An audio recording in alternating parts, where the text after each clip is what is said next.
You're listening to Side Hustle Pro, the podcast that teaches you to build and grow your side hustle from passion project to profitable business.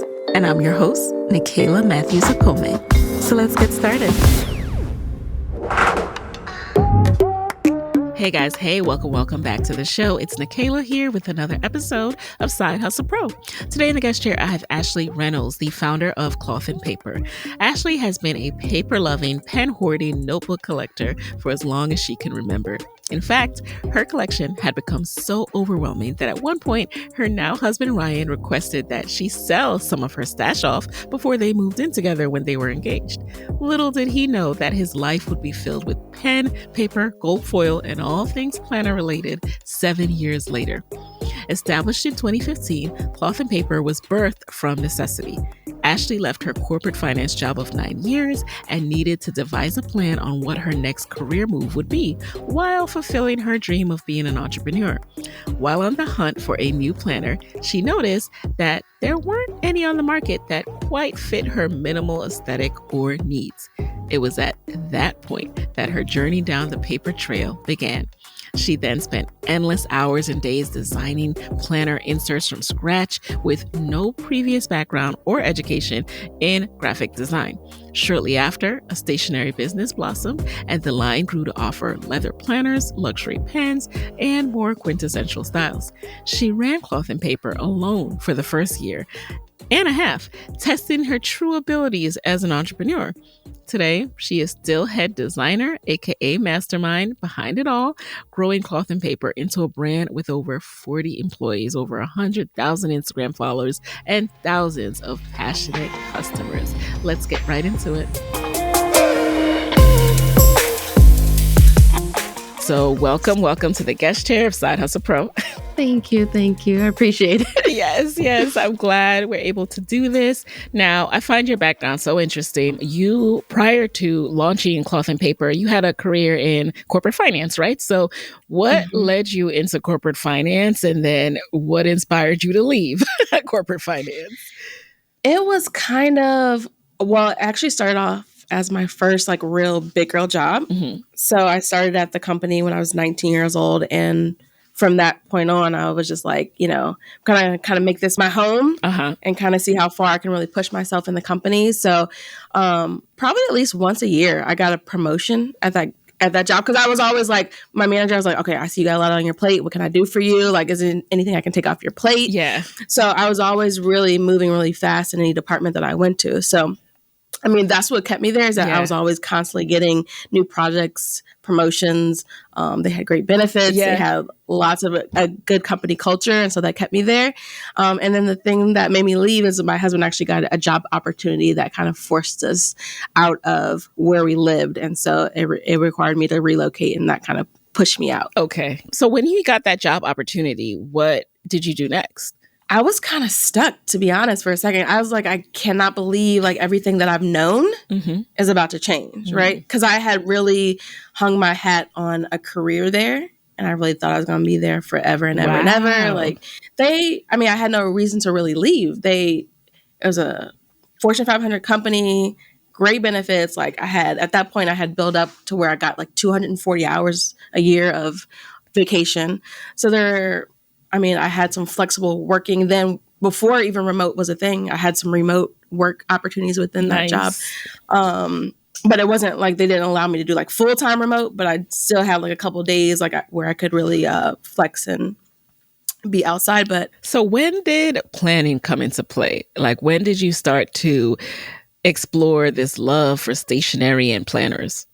When I did not have a job and I had nothing to do after we made that move, and I had no job, I had to figure some things out. And I started, really kind of figure out what direction I want my life to go in. So that required me to start planning, and kind of in the midst of that and trying to plan what my future would look like, I couldn't actually find a planner that suited my needs. And so that's kind of when Cloth and Paper started. It's okay, I know the direction that I want my life to go. I know the end goal of this is what I want my lifestyle to be. And so I was trying to work backwards from that. And there was no planner that kind of fit my aesthetic and what I needed to really get to that end goal of where I wanted to be. Because what was the aesthetic on the market at the time? Like, was it floral? It was all unicorns, rainbows.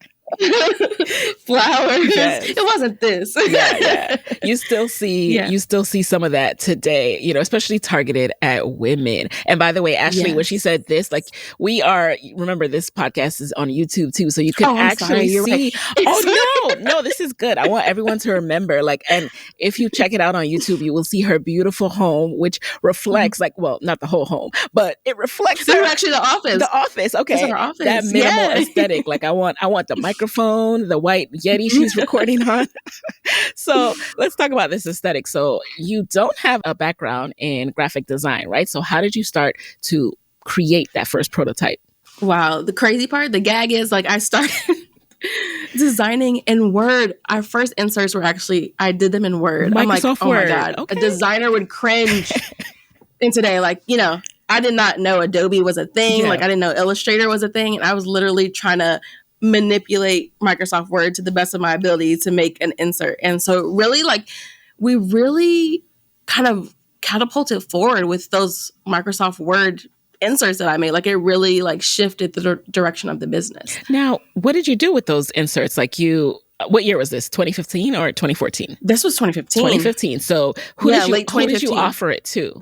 I made them for myself. Okay. And then I started really using them and maximizing their use and showing online how they could be used. Mm-hmm. And then people started reaching out to me as like, oh, what are you using? Where did you get those from? Can I have them? And so that's really, I was like, oh, there's something here. And that's when I saw that other people needed the system that I was creating for myself. Got you. And so when you say online, was that Instagram at the time or Etsy? It was Instagram and Facebook at the time. Oh, okay. So how long did it take you to go from that prototype to actually creating the cloth and paper brand? I feel like I early on, I feel like day one, I established the brand. Okay. Because it was so different than anything that was out there. I quickly was able to carve out my niche because there was not anything that was exposed to me at that time. If there was something there, I didn't see anything else like that in the marketplace. So I feel like that's why there was such a big rush to kind of support what I was doing because there was that gap in the market. Yeah. And that's what I kind of like to explain to other people. Like a lot of people like to use our business as the blueprint and try to duplicate and emulate and do similar things. But it's really when you're doing something that the market doesn't have, that's when you really find success, is because you got to find the gaps. Yep. You shouldn't try to reinvent the wheel and do what people are already doing. You got to find the gaps and what's missing for people.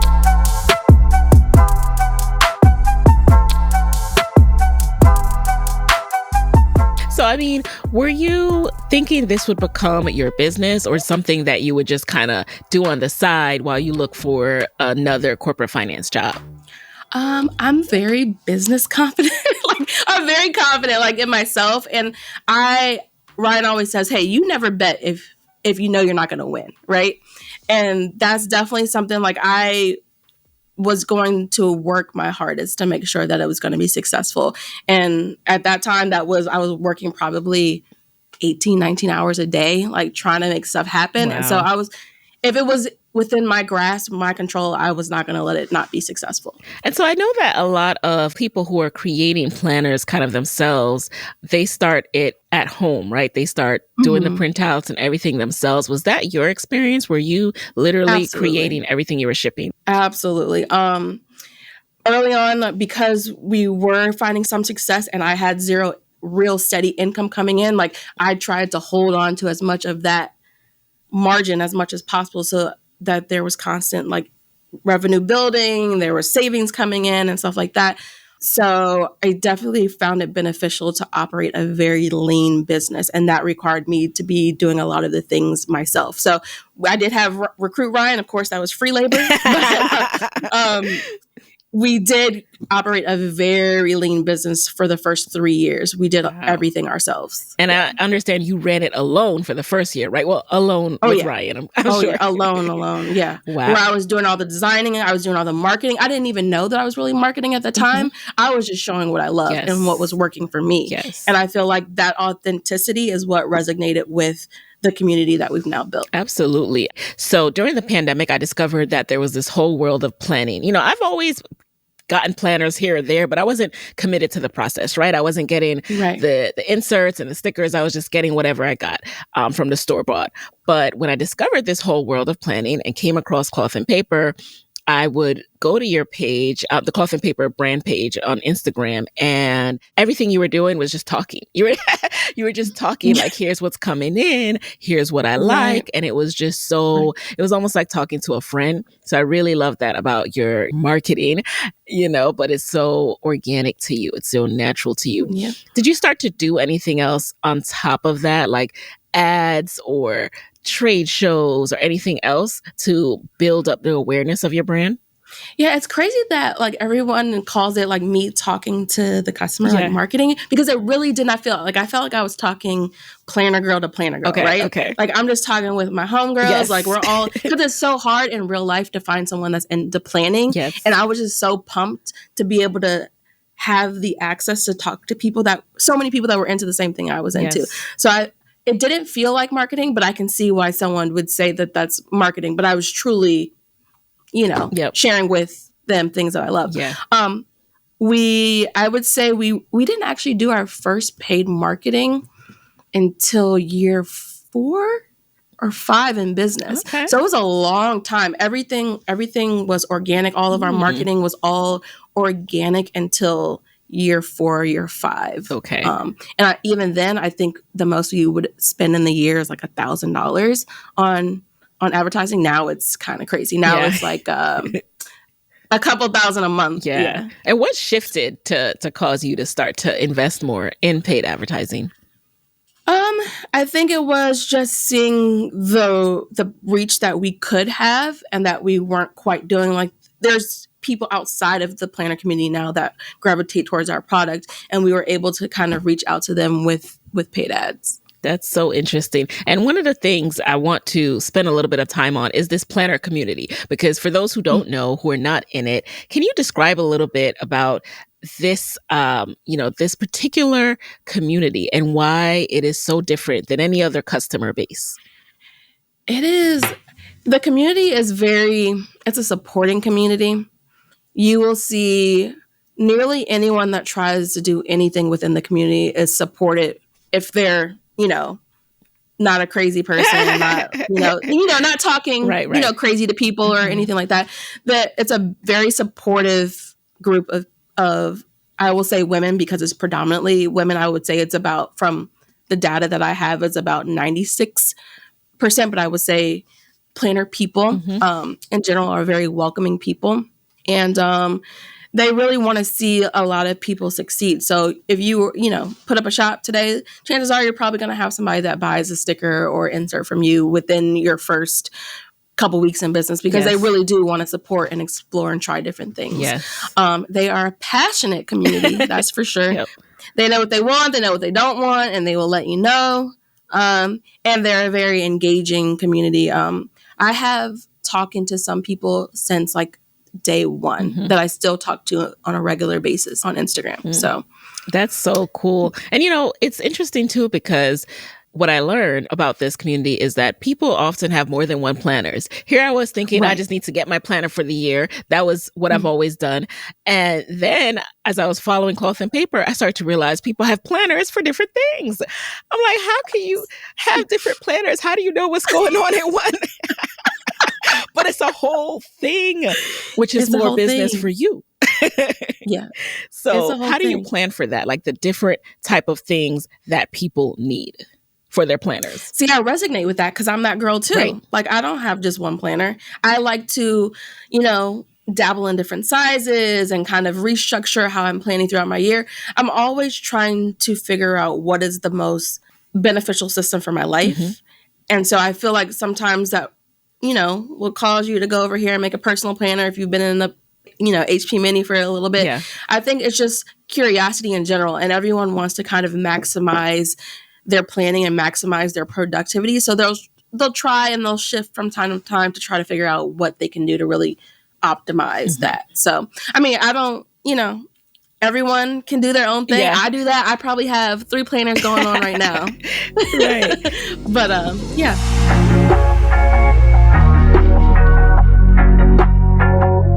Is everything physical product with Cloth and Paper, or did you start out with any digital? Everything was 100% like product to consumer, like tangible product. Yeah.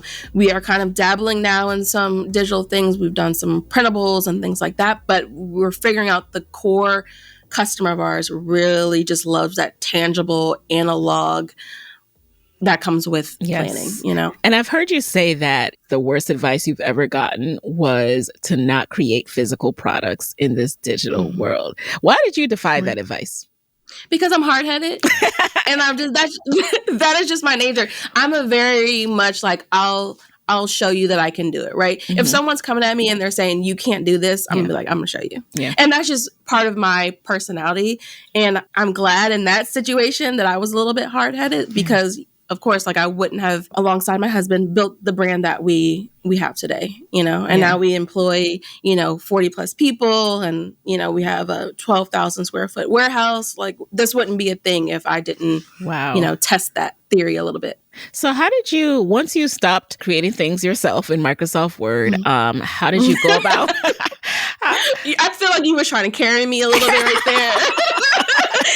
She said, by the way, you were using Word. Everyone heard that again. She was using Word. If you look at the products today, I need to know how that transition happened. How did you go about finding designers and manufacturers and, growing the business? It no longer was efficient. Because I wasn't as proficient with doing that, like someone that does graphic design for a living. So it's taken me a long time to do a lot of the things that I need done. And with growing, you need a certain pace to the work. You have certain deadlines and deliverables that you need to meet. Yeah. And, I quickly found out that I needed a real designer that knew how to navigate and design efficiently. And definitely need to do that in order to grow. And then how was the manufacturing process for you? Was that something that you found domestically or did you have to go looking overseas? Yeah, we actually in the beginning, it was all domestically. When I lived in Raleigh, North Carolina, I actually found someone local that could print the inserts for us. So all of that was done there. And in the beginning, we actually did do a little bit of wholesaling with existing stationery retailers to help kind of grow our business. So, we were wholesaling and those were U.S. distributors. We did kind of get some access to some UK distributors that really gave us a leg up and on our people that were selling retail products. But a lot of it was domestically, and it wasn't really until probably a year and a half in that we started to look for manufacturing overseas. And when you say wholesaling, do you mean that you were allowing other retailers or other planning companies to use your designs at scale? No, we were actually sourcing products at wholesale from retailers that already existed. So we did our subscription box early on and we were actually like kind of wholesaling those products from other retailers. And in today's time, I would it's not a lucrative way to do a subscription box doing whole,sale. So I definitely wouldn't really do that today. So talk to us about this subscription box, because I actually thought that was something more recent. So when did that begin? It sounds like, did you start and stop and then restart? So we started a little bit early on actually in business. It was within the first year, and it's because because we were wholesaling products, we had kind of like this surplus of products that we just could not get rid of. And I'm like, I just need to get these out of the living room. I need to be able to walk around the living room. So we're like, let's just put them together in a box and like sell them at this discounted price to kind of get rid of everything. And so it actually was developed out of need just to get rid of surplus products. And it kind of evolved from there. And once we found out that that's really not a profitable way to organize a subscription box, we quickly transitioned to doing it, with our own products. Got it. So, not only are you creating physical products, but now you're up in the ante, you are creating a whole box of products. Yes. Oh my gosh. And I mean, it was a lot. What I love about you is you don't seem intimidated by any of these new ideas that you have. So when I think of subscription box, and when, some of the listeners, you might be thinking this too, like, it sounds expensive to ship, to put all those things in a box and make sure nothing breaks or whatever. Because now I saw you do some champagne or wine glasses several months ago. So how do you manage those margins? So yeah, as your listeners probably don't know, but we have a weekly launch of products called Happy Hour. And so it kind of fit into our marketing efforts of Happy Hour with having like a champagne situation in a box. But yeah, early, I've just have had close relationship with business margin. Okay. And I'm like, I am on it. Like, I know like where we need to be. Like, as a business person, everything that you do should have a budget, right? And if you know, like, hey, at the end of this quarter, I want to have this amount of money, you got to figure out what I need to do to keep everything at a certain point. And so I was very good at that early on because of my situation. I didn't want to go back to not having a job. And I wanted to make sure that I can continue to provide, money to live off of. Right. And speaking of money, so of course, a lot of new businesses lose money or, break even in those first few years. What was your experience? Again, I was holding those numbers tight, tight. No, we were profitable our first month in business. And that was also because we were running such a lean business. It was me. And so I didn't really I had groceries, a cell phone bill at that time. And because I didn't have a job, I wasn't using my car to go and get gas and all that stuff. So my expenses were really low. And so every excess dollar of what I needed to pay for, with bills was going right back into the business. So I wasn't like greedy and saying, hey, like, oh, this business made X amount of money this month, I can take out 75% of that. I was putting 75% of what I made right back into the business so I could continue to see it grow. Got it. And were you limited by the fact that you were creating a product that had an existing pricing structure in certain levels, right? There are tiers to stationery. Did you feel hindered by that at all, at wanting to come in at a premium, or how did you navigate that? I knew my personal taste in real life. Yeah. I gravitate towards the shiniest object, right? Like if there was a rack of shirts, my eye is naturally going to gravitate to the one that has the biggest price tag. I just have my eye and my taste for quality. I knew where I wanted the products to eventually be, and I had it to kind of start early on and getting people used to this new price tag in the community and show them why the price tag was warranted. So early on, I was using a lot of gold foil. I was using a lot of printing techniques that weren't really used in the planner community yet. And so I was able to really showcase like, okay, this is why my price point is because I'm actually using methods that haven't been used before. And so people quickly adapted. I mean, once you kind of explain and they're getting the product in their hand and they can see why there's that price difference. I never really gotten much feedback on pricing or anything like that.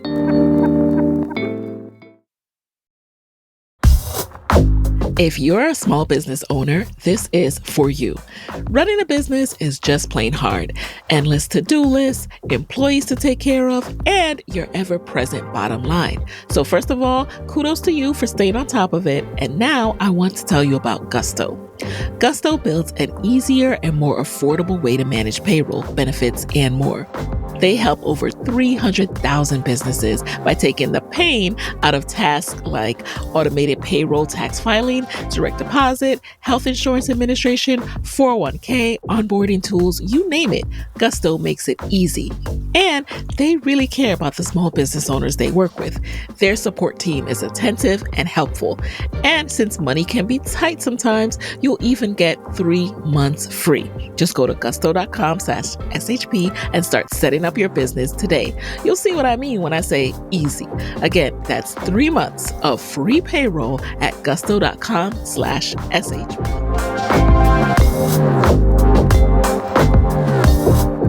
So let's talk about the pandemic boom. So all of a sudden, everyone's home, and you would think, they don't have anywhere to go, there's nothing to plan, but we experienced this shopping boom during the last 2 years. And all of a sudden, people like me who, weren't in the planning community, but like to plan, are discovering your brand, are shopping more. How did you manage this influx of attention, traffic, and customers? That was intense because, especially in March of 2020, like when everyone just didn't know what this meant and what was going on, my husband and I, we were like, okay, are people going to be able to work? Because, the emergency stay at home orders and all that. We're like, what does this mean? Like, are people not going to be able to come to work? Ryan and I, we literally went to Walmart and created like this emergency preparedness kit, like with tents and like canned food. Cause we're like, what we're going to do is if nobody else can come to work, we are going to work all day, all night, and we're going to sleep in the office and we're going to get these orders out because the orders had started to come in. Like, we were kind of shocked, but yeah, we were prepared. Like if no one can work, we are going to work. And luckily, our team was very willing, and we had a very, very tight-knit, close-knit team at that time. We were all stuffed into this smaller office because we were forced to deal with each other on a daily basis, that everyone was just, willing to rock it out and make it happen. But we had to quickly pivot and hire very fast. We went from 11 employees to 40. That's a big leap. Like a little bit of time. And then we hired HR. Like it was all these new processes and elements that we were adding to the business that we had never had before. And so it was a learning curve for everybody. Wow. Really. Now we have to talk about this because, hiring, you make it sound so easy, but I know that hiring is one of the most stressful and sometimes intimidating parts of business. So how did you go about that? How did you go about becoming good at hiring? I hired HR that is better at hiring and has an expertise. How did you find that HR? That was one of the first real positions that we one of the first salaried positions that we hired for. We actually just posted a job on Indeed and said, hey, this is what we need. Yeah. This is our budget. Can you help us out? And luckily we were able to find someone that was kind of just starting out, trying to make a career out of HR and was able to work within our budget. And then she kind of nurtured us and got us to the point that she kind of set things in place for our HR people today. So. Oh, that's awesome. And so did that person help you to determine what were the roles you needed in your business to make it flourish at this new level? I think it was a tag team effort. Both Ryan and I are always kind of analyzing what the business needs are, what's going to take the business to the next level. We always say, hey, we want to make revenue generating positions and we want to hire revenue generating people. So we always, would have our own plan and strategy in our head. And we would always go to HR and say, hey, what do you think of this? Is this necessary? And, she would kind of tell us, I don't think that's necessary at this time. But what we do need is this person over here. So it was all hands on deck. It was strategy. We leaned on HR a lot because, again, that was not our expertise. My husband did come up from a sales management background. So he did have a little bit more people management than I did. But yeah, it was a tag team effort. Yeah. And what about customer service? Do you find that because the planner community is so passionate that you really need to have a really beefed up customer service team? Or is it something that was always kind of manageable? It became unmanageable real quick. So before when Ryan and I first started, I started and I was handling customer service, and just with me creating the products too, and packaging products and shipping the products, I could not give customer service the attention that it really needed. Yeah. So Ryan started. The first thing he took on was customer service. And that it just becomes so overwhelming with all the needs and the questions and all of that. So that was another role that we hired for that was big for us. And we have a fantastic customer service manager named Cheryl and a great customer service team. And I feel like we're pretty well known for our customer service. It's a very, it's kind of like the heartbeat of our operations here. Yeah.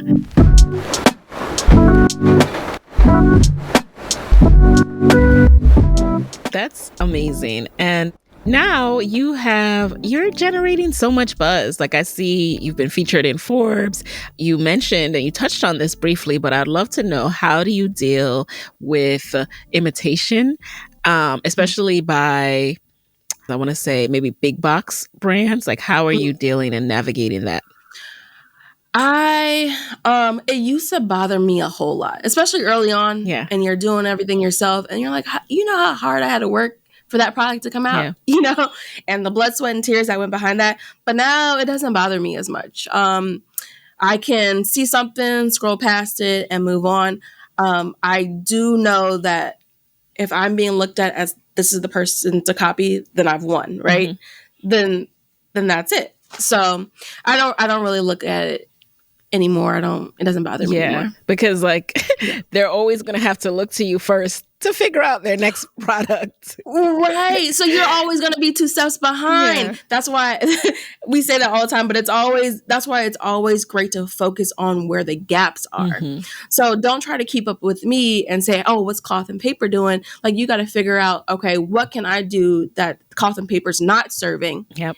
You know what I mean? And come up that way. But you don't want to be always waiting for me to give you direction, right? I'm not your employer, right? You're supposed to be your own employer and you're supposed to be driving things forward. You got to figure out what's going to be the thing. So at this stage, is cloth and paper, can it be purchased inside of or online anywhere besides clothandpaper.com? There are some online retailers we do some wholesaling efforts. These are kind of some smaller boutique online shops. We're in person in downtown Disney in Anaheim. Wow. With Post 21. It's the first African American owned retailer and Post 21 in downtown Disney. So we're in smaller boutique operations, hoping to make some big box entrances soon. Yes.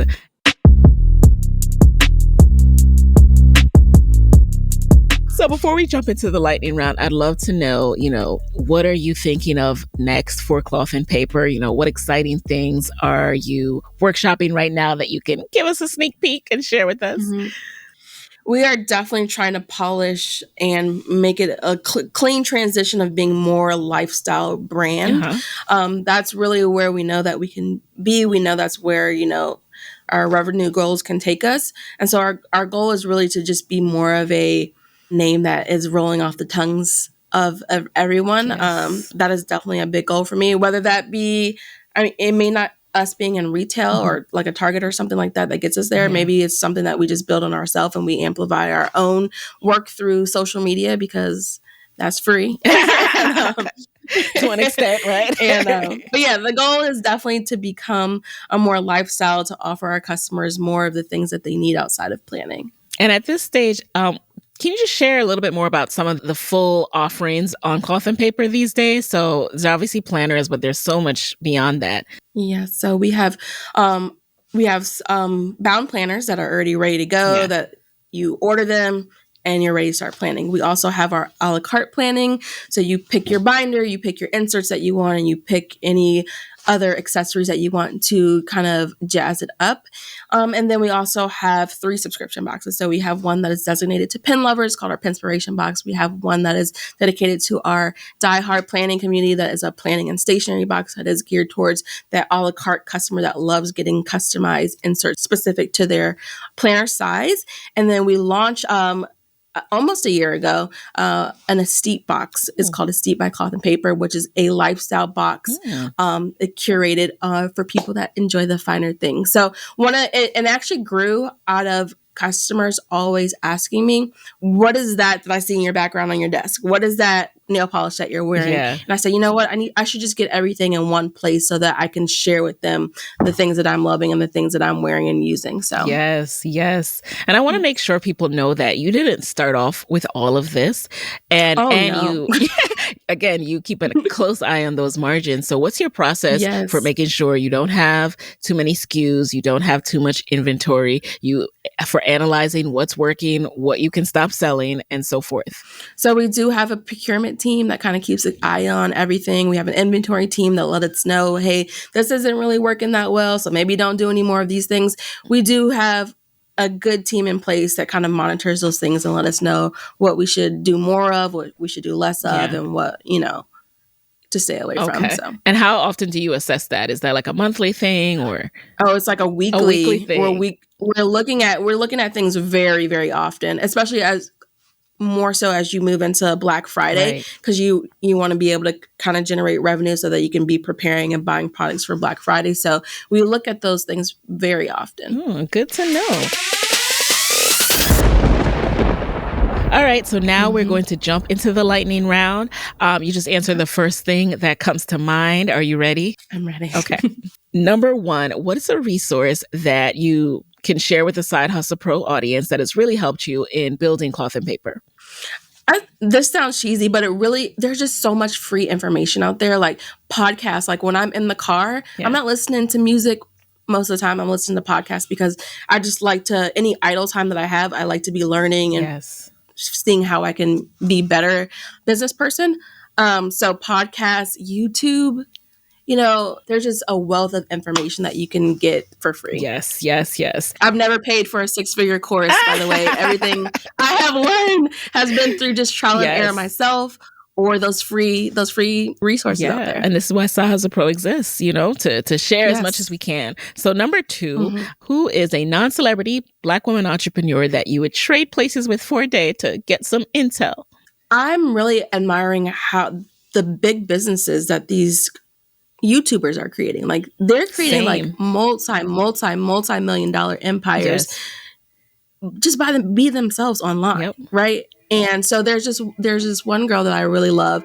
She kind of has a similar vibe, very like kind of luxury, but also very down to earth. Her name is Aaliyah's Face. Yes, on YouTube. I follow her. Yep. I love her so much. I know. I feel like I would love to. Every time I was like, oh, I would love to have drinks with her. I would love to, do something with her. I would love just to hang out with her, one time. Yes, just to get some insight. Number three, what's a non-negotiable part of your morning routine? Silence, quiet. I definitely have built in and have learned over the past year and a half that I need like 20 minutes to myself, whether it's just to read a book, either to listen to some meditation, just sit in silence and just really set the tone for the day. I 100% need that now. All right. Number four, what is a personal habit that you think has significantly helped you in business? It's cheesy, but it's planning my day, right? So having a structure, because being an entrepreneur, especially early on, you're in charge of your schedule. And if you have that kind of procrastination personality, like things can kind of get away from you really quickly. So definitely having a structure to my day is something that I need. All righty. And then finally, last question, number 5.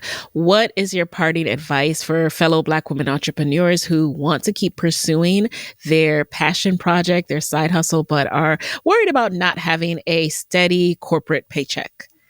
I feel like you should, if you're concerned, like I need this soft cushion to fall back on, okay, maybe this is not the right time for you. You're not in the mental headspace to be an entrepreneur, because it's a lot of give and take and sacrifice of being an entrepreneur.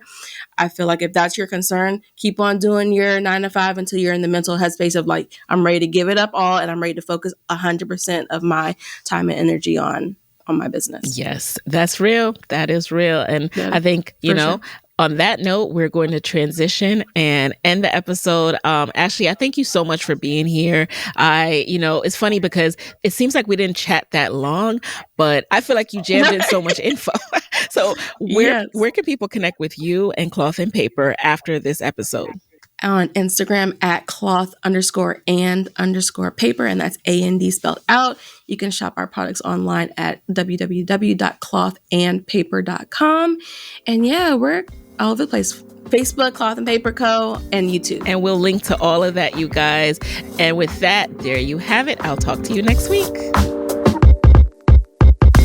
Hey guys, thanks for listening to Side Hustle Pro.